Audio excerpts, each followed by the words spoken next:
Hello and welcome to the Franchise Tag Fantasy Show with me, the host of the main podcast, Freddie Hall. But then there's this side podcast, the Franchise Tag Fantasy Show, usually hosted by Andrew.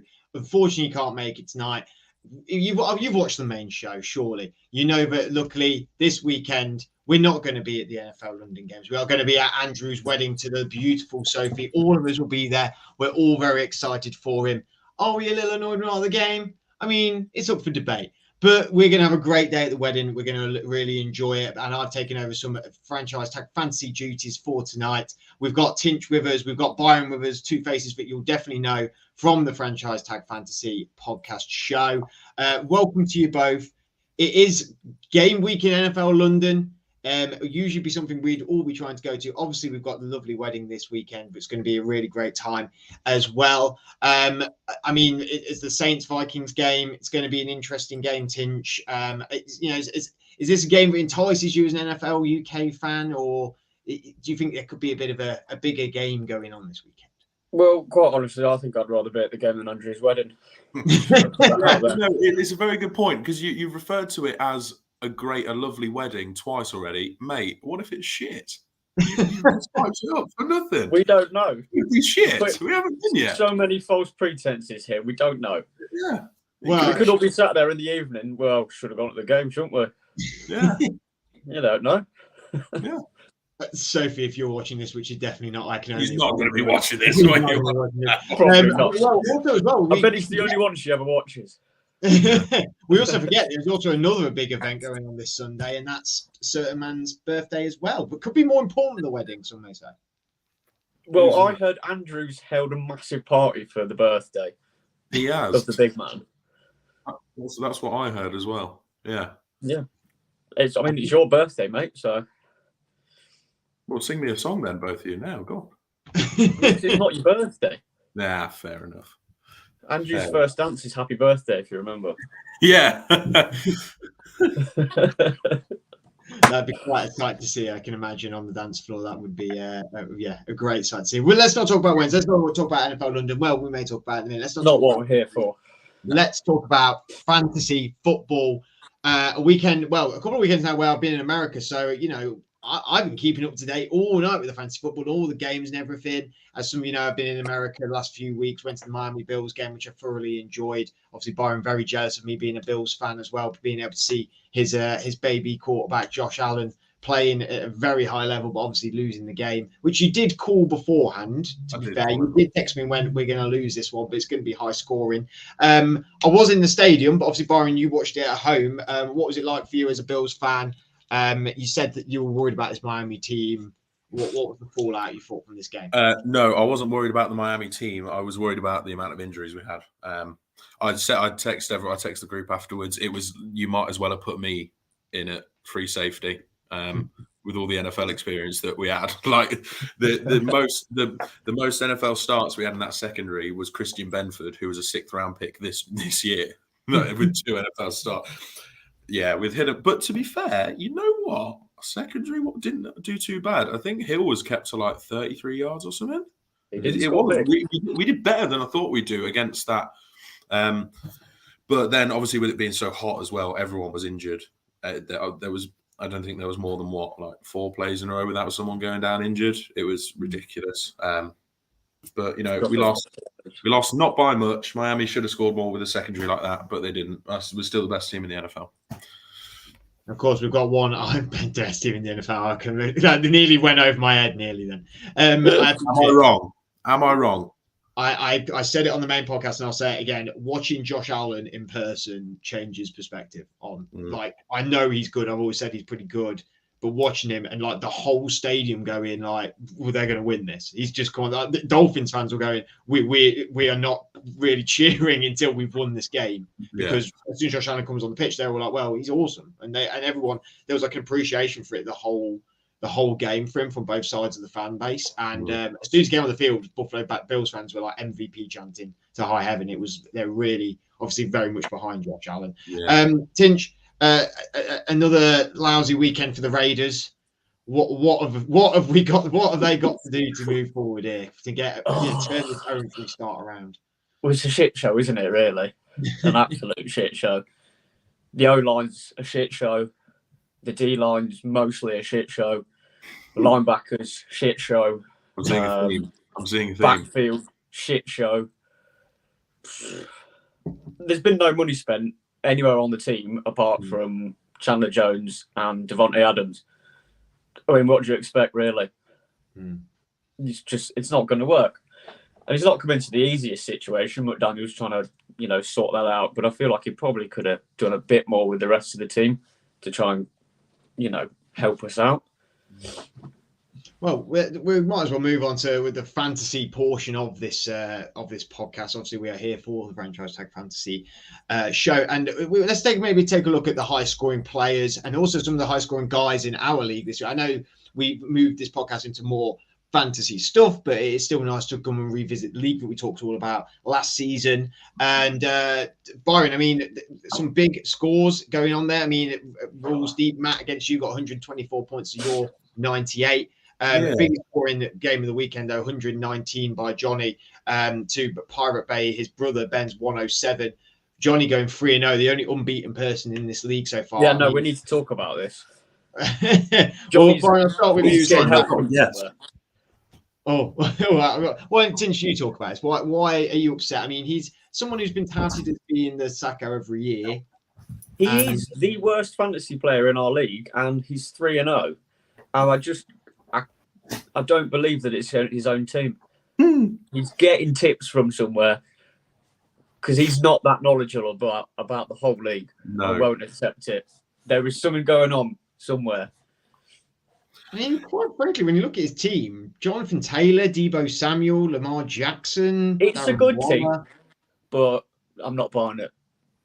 No, but he's not getting big points across the board.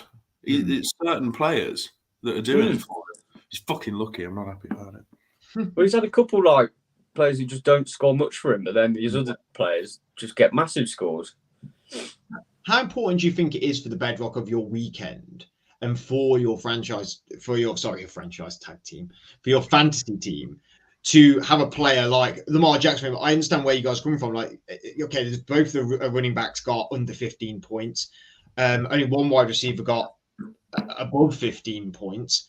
But Lamar Jackson got 39 points. Let's call it 40 points. How important is it? Do you think you're always going to win a game when you've just got one guy who can get 40 and then everyone just sort of picks up the scrappy points here and there? Or, a player that gets 35. Cooper Kupp's an excellent example of a player that carries teams as well.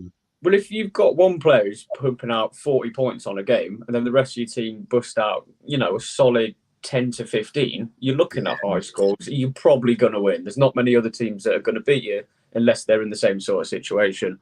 Or their team's stacked and the red team scoring kind of 20 points each. So obviously having that big player who has a massive week is always going to help, despite what else is going on in your team. Because Johnny had Rashad Bateman, didn't he? Put out 4 points. But that didn't matter. 5.9. Put some respect on his name, mate. 5.9. Sorry. My deepest apologies. But no, it doesn't matter because Lamar Jackson picked up his slack and plus some. And gave it all to bloody Mark Andrews, who I had against me. All of it. That's who it was going to. No one else got a fucking look in. No. But when we talk about that, though, in that sense of when we look back at the draft, for example, we are all pretty much on the same format in our league, all of us. And it's a format that obviously everybody uses in fantasy football for the large portion. Get running backs early, get wide receivers, wait on your quarterback or get a high-end quarterback. Wait on tight ends, wait on defenses, stack yourself with running backs or wide receivers, take the risk on a big end QB. But if you've got a player, Byron, like Lamar there, or like Cooper, why is Cooper Kupp not the number one pick if he's consistently getting 30-odd points each week and players like that? Or Lamar Jackson, for example. I know he's out the blocks, he's had a good start, I suppose. But is it a consistency thing, do you think? Because when I look at Lamar, look at his in-depth stats for that, he's got 21, 46, 39. That's against the Jets, the Dolphins, and the Patriots. Admittedly, he's then got to play the Bills, the Bengals, and the Giants in the next 3 games. Why is that not changing our perspective of drafting? You know what? I think it's the fact in our league, especially with it being 14 man. Like me, for example, I got McCaffrey fine, and Darrell Henderson and Breece Hall. Breece Hall and McCaffrey are fine, but that's because I took him in the first 2 rounds. If I picked Cooper Kupp and then went back and grabbed Stephon Diggs or Justin Jefferson or someone like that, yeah, I can rely on decent points from them. But the state of the running backs after the first couple of rounds is just you're almost giving up the points you've made with those incredible receivers, and you don't give yourself a chance to get your decent points from your running backs, and then pick maybe not your Cooper Kupp and your Justin Jefferson, but your Adam Thielen who gets you 18, or it's really fucking difficult. It really is because you never know who's going to do well. In a season, you've got to remember there's only 32 starting running backs really in the league, and then wide receivers starting. You easily double that starting. There's not even 32 starting running backs now because of how many teams that do committee. There's how many starting running backs? You could say only half of them probably are your real big scoring consistent running backs as well. So, Tinch, let's have a look at your game quickly, because you did win. You beat Adam, who is first W. It's your first win. Oh, wow. Did you think you and the Raiders would line up and it would be all, Raiders win, you would win, you'd beat the champion looking that way. And it was that way. It did. Well, you won by what? What's that? 7? You won by 11 points. Which is 11 points. It's been my lowest scoring week so far and my first win. Oh, really? Yeah, and on your bench has got some decent points as well. I mean, talk me through your game plan when going against Adam. It wasn't really much of a game. Just like the Raiders. It wasn't. Just like the Raiders. Fucking nothing between the ears. Nothing. I had a little conversation with Byron about who to start in. Was it my flex or my wide receiver? Kind of went over Sterling Shepard against Pittman. I apologise. No, I was looking at him. And I thought Sterling Shepard would probably have a better game than Pittman did. But then obviously the Chiefs had a bit of a poo. And the Colts did very well against them to beat them. So Pittman actually had a good game, which no one was expecting, I don't think. Well, you've now been forced into a corner because Shepard won't be playing again for you this year. So no, so I can just sack him off now. But I was only pondering over Pittman because he was obviously injured last week. So he could have had a bit of a slow week. And it was against the Chiefs. I wasn't expecting him to have a massive game. And I'm fucking glad I didn't put Dotson in there. Sorry, Dotson. Yeah, he only got 3 points for you. I mean, Robert Woods got 12.5, which is... that's his highest scoring game all season as well. That's really recent. I mean, you did start Stafford at who only got 10.16 points again over Trevor Lawrence, who got 25.18. Yeah, I don't think anyone was expecting the Jacksonville to do so well against the Chargers either. Against any team, they don't look. Well, yeah, against any team, they don't look. Which is the point. I feel like if you've got Jags players in your team, don't get excited and be tempted to start them. No, it's not going to continue. But it's quite fascinating with Jags now. But we all took the piss out of it, the game at Wembley. But here we go, Russell Wilson's going to storm into town with the Denver Broncos, Cortland Sutton, Jerry Jeudy. It's going to be a big one. And now it's shit. Jags might come and beat Denver in London, and quite easily as well. Might go and beat them. I think it's hit and miss with Broncos at the moment. Sometimes they're having a good game, sometimes it's just poo. Yeah, because it's like with the Browns. They brought in these players. I know they haven't brought in the caliber of OBJ at wide receiver and stuff, but they have a decent receiving core. They do. Jerry Jeudy's good. Cortland Sutton's all right. I wouldn't draft him in the 4th round, but he's all right. You would have thought Russell Wilson would come in. You would have thought Russell Wilson would come in. I was so plugged into looking at your points and trying to find holes in your team, but I completely missed me getting ripped once again. Great pick. Yeah, you would have thought Russell Wilson would have just come in and torn it up. Because Melvin Gordon's a good running back as well. It's not like they're one-dimensional. They can run the ball. They have a decent O-line, but I don't know what it is. It just hasn't worked. I think it can be hard though for a QB to just drop into a new system that he's not played in before. So you could have these initial teething issues within the team. Yeah, which might pick up later in the season. Yeah, but then it's Russell Wilson. He's You would have thought as a head coach you would have given him the reins to an extent, because of how good he's been through his career, instead of going, right, here you go, here's a brand new playbook at 33 years old, learn it. Yeah, you'd have thought they'd cater to him a bit, wouldn't you? Yeah. Bringing in someone of that caliber.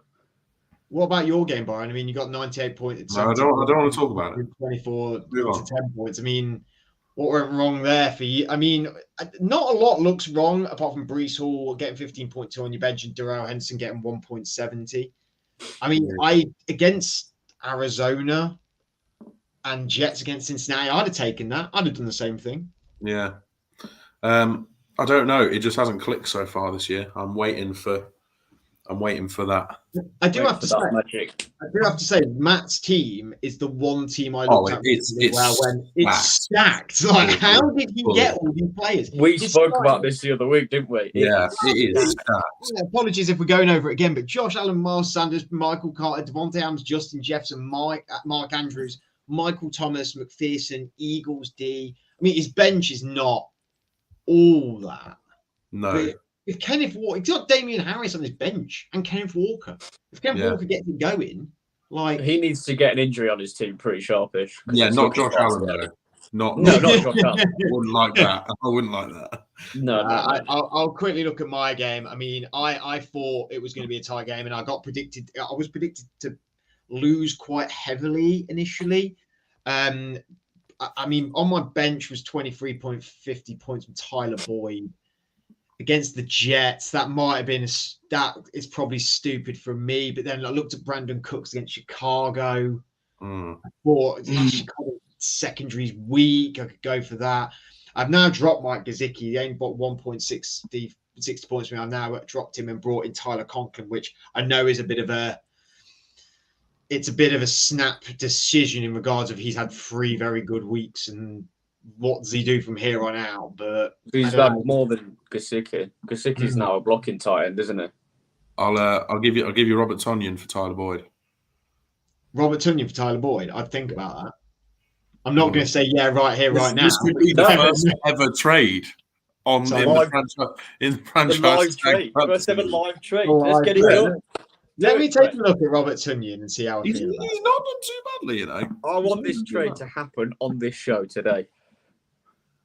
Why have you got 2 tight ends? Because he's a greedy bastard.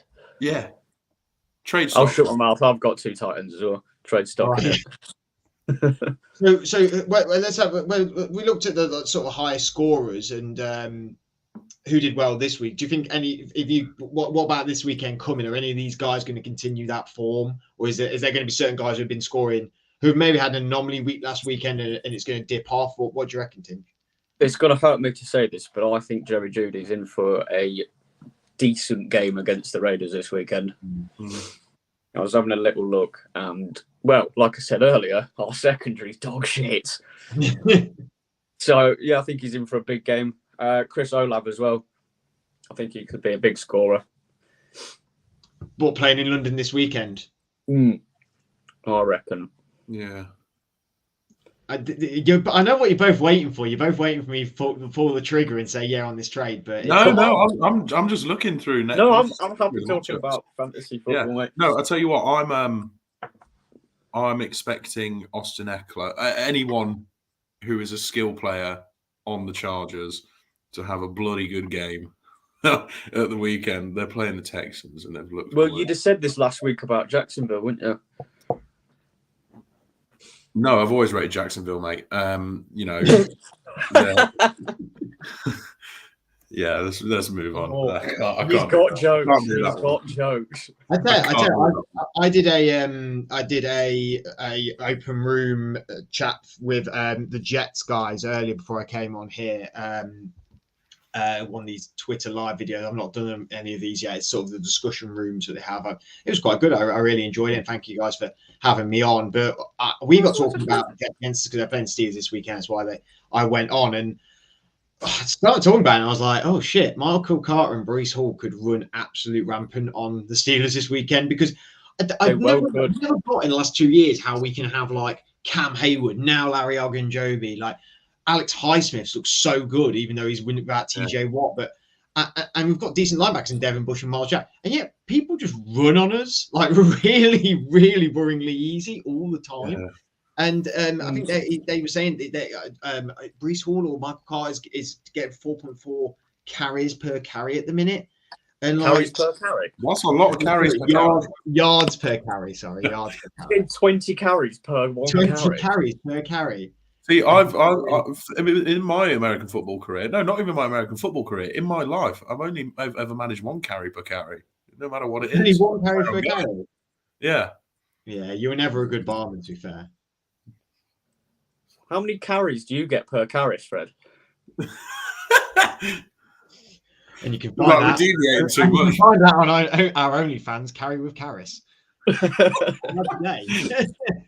We need to get back to fantasy football. Who else is having a big week next week? Yeah. This week? Well, Fred, by the sounds of it.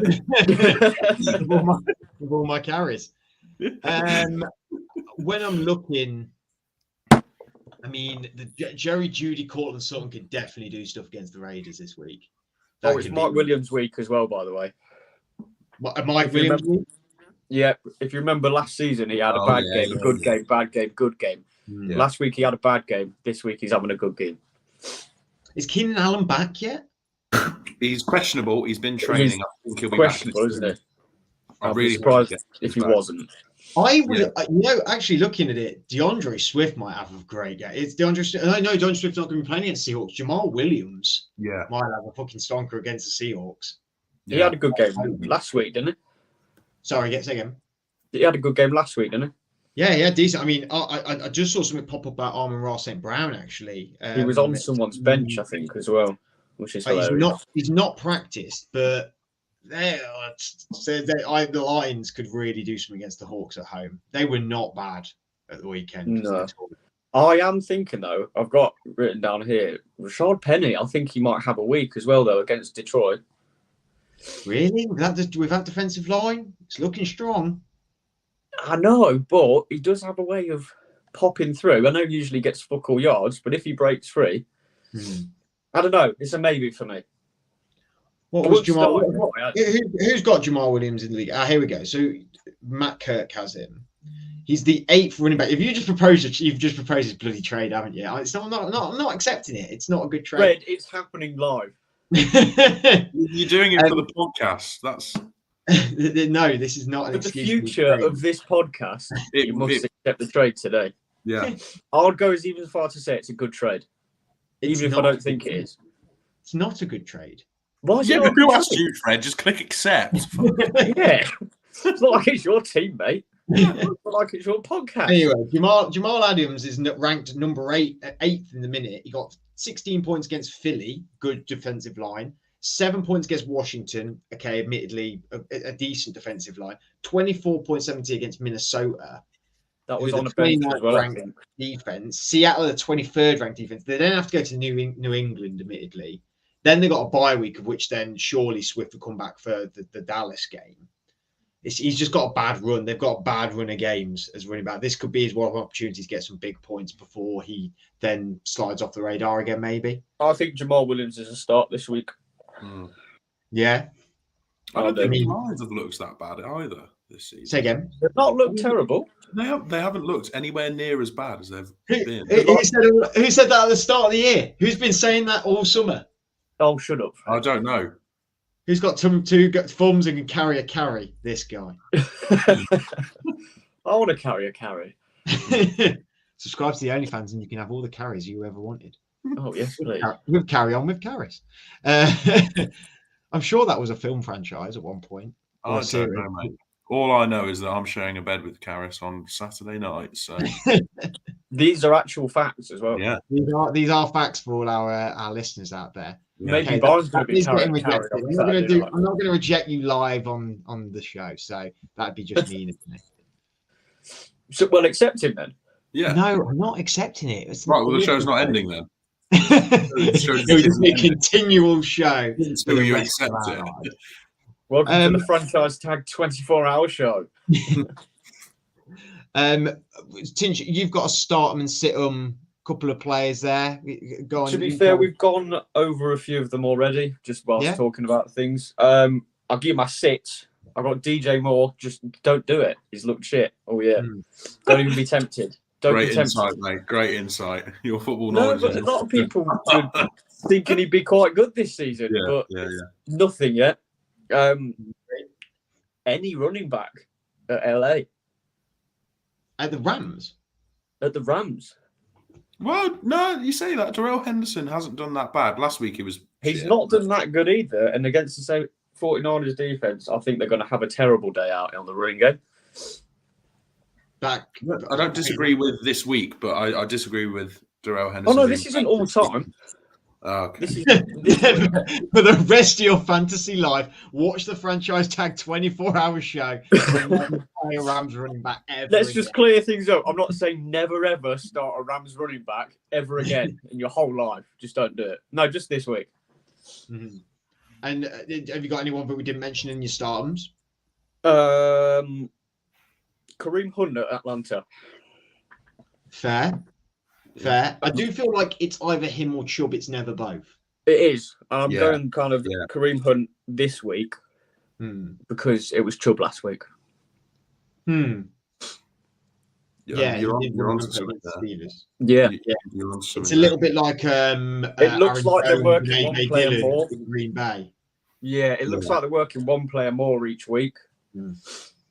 And with an eye on the London game, the Minnesota Vikings and the New Orleans Saints game, obviously lots of people in that stadium are fantasy football players. And some, in history, we've picked players who've been playing that game because we're going to go see them live.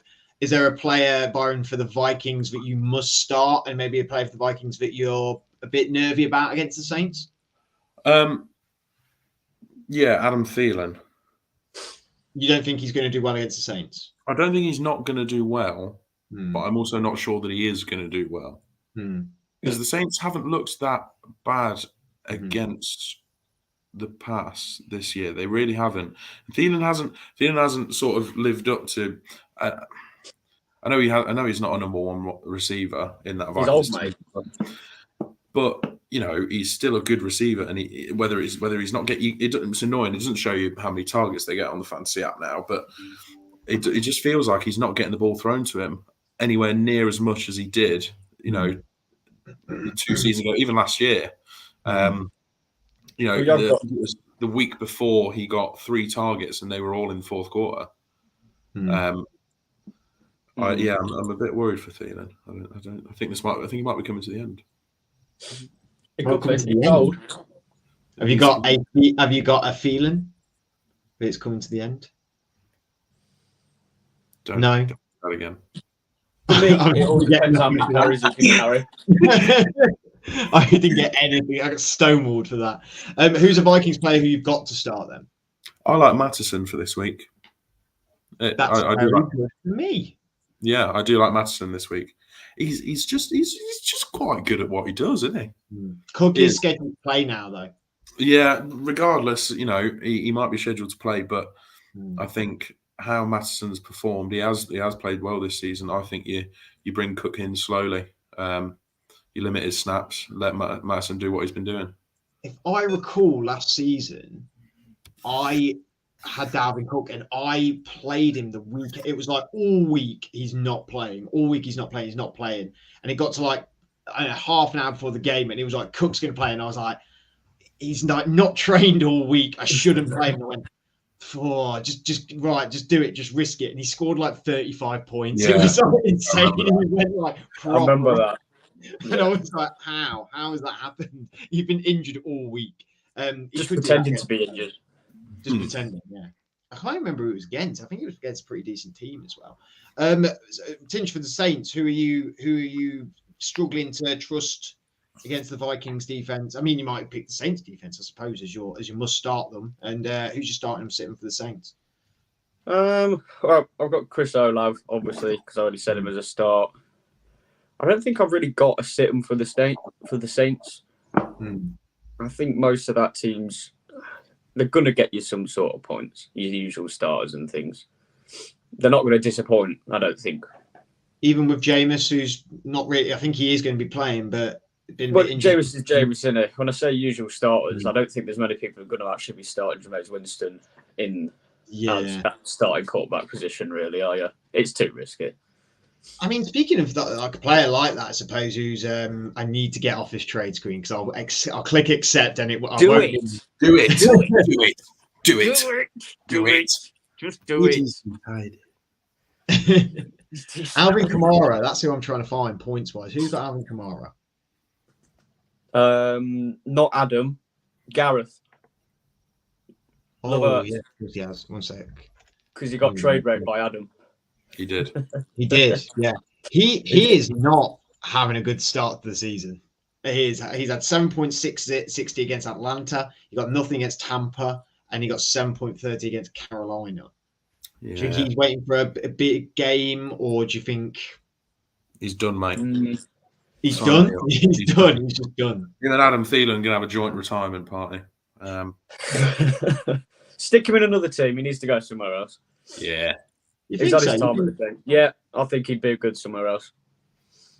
I think he's suited that style of offense for Drew Brees. Well, now that's a completely different question, isn't it? Hmm. I don't think he'd do better somewhere else. Because he's not Drew Brees anymore. So Where do why you think he would be good going? Or do you think he needs, like, I know Mark Ingram's meant to be his double or whatever, but Mark Ingram's not the same player he was the first time round when them two were like thunder and lightning together. Yeah. Do you think he needs to go somewhere that has that big power guy next to him? Hit him at the Titans. I mean, that works. You got Derrick Henry just blast the ball and Alvin Kamara. But we don't want that Derrick because then Henry's that a takes three-down fantasy back. value off Derrick Henry, doesn't it? No, he's a 3-down back as well. Derrick Henry doesn't need to come off the field. He just gets told to and gets angry about it with his small face. That guy would play offense and defense if he got the opportunity. Yeah. So Kamara, what team would you like to see him at if he was going to go? I would like to see him on the Bills for purely from an analytical footballing point of view. Yes, absolutely. I'd also like to see him on the Raiders from a purely analytical football point of view. Where would you like to see him, Freddie? Not the Steelers. I'm in on Najee. I'm happy with Najee. Why? He's a good running back. Is that not more point? I mean, Devin Singletary. I'd take him over Devin Singletary and Josh Jacobs in a minute. Who not? Devin Singletary? Yeah, Devin Singletary. Excuse me. He's not our starting running back. Who's your starting running back? Who do you Josh think? Allen. Josh Allen. Thank you very Come much. on, Fred. Good Ridiculous. point. I did forget about that. Apologies. Well, enough of this ridiculousness. Thank you for joining us on what has Fred, we're not done. You haven't accepted the trade yet, pal. No. It's not even that. Fuck the trade. I'm done with it. We're here to we're at everyone's favourite part of the show. Oh, it's yeah. Byron's ridiculous question that popped into his head during the show. okay. Now, Good part of the show. I asked it for Andrew's team last time. It would be Tinch's turn for his team. However, he's going to be on it every week. So we'll ask you, Fred. It's for your team. We'll ask both of you. Fred, who in your starting lineup do you think is most likely to go round to a friend's house and have a shit, and if it blocks the toilet, not tell anybody? Ooh. I think that has got. Remember, I need justification. I think that's got Larry Ogunjobi written all over it. You Because reckon? he's a big. No. unit. I mean your fantasy team, mate. Oh, fancy team. I thought you meant as in the Steelers. Sorry. No, I need your fantasy team. Oh, apologies. I thought it was the Steelers. It would definitely be Larry Ogunjobi if it was the Steelers. He's a huge human being. I'm going Nick Chubb on Fred's team. You think Why? Nick Chubb? Why? I think you just own it. You know, if you got called up on about it, you just be like, yeah, and just tell you. I think Jarvis Landry. He does seem like a bit of a twat, doesn't he, Jarvis Landry? Yeah. I hope he doesn't watch OBJ. this. Sorry, Jarvis. When you see this, I'm only joking. I don't know. Just He's just got that, definitely like, watches it. he's got that, like, they'd be like, yo, Jarvis, like, you were just in the toilet and like there's a huge shit in there, it's blocked. And he'd just be like, I don't give a fuck, bro. And he'd be like, I'm out of here, sort of thing. Yeah. Like, he's like, I don't know, throw $1. That's what I'm saying about Chubb. He'd just flex at you and be like, he wouldn't care. I don't know. I feel like Nick Chubb's got a bit of a humble side to him. I feel like he's got layers, that man, you know. Yeah, I don't know. Ogres have layers. What about your team, Tinge? should probably look at my team to see who I think it would be. I'll give you a rundown if you like. I mean, Matt Stafford, it wouldn't be him. I don't know who it would be. We've now got Byron on dual. Everybody's Divide. frozen. We're back. I don't know. My laptop just died. No apparent reason. I think Tinch is also frozen as well. Well, we'll have to wait. Tinch will have to answer that question next week, I suppose. But I have gone for. Who did I go for? Jarvis Landry. Jarvis Landry. He would be the guy. Yeah, He'd be the guy. Cool, guys. Well, again, thank you both, Tinch. Thank you, Byron, for coming on. Tinch is frozen, so we've just pushed him to a side for a minute. I hope you enjoyed this random episode of the Franchise Tag Fantasy Football Show. It's not been much fantasy football, I admit, but it has been good fun. Enjoy your weekend at the NFL London games. Join the guys and all of us next week for the Franchise Tag Fantasy Show, as well as next Tuesday for the regular Franchise Tag Show. Until then, hope you beat your opponents. Have a great fantasy week. We'll see you all very soon.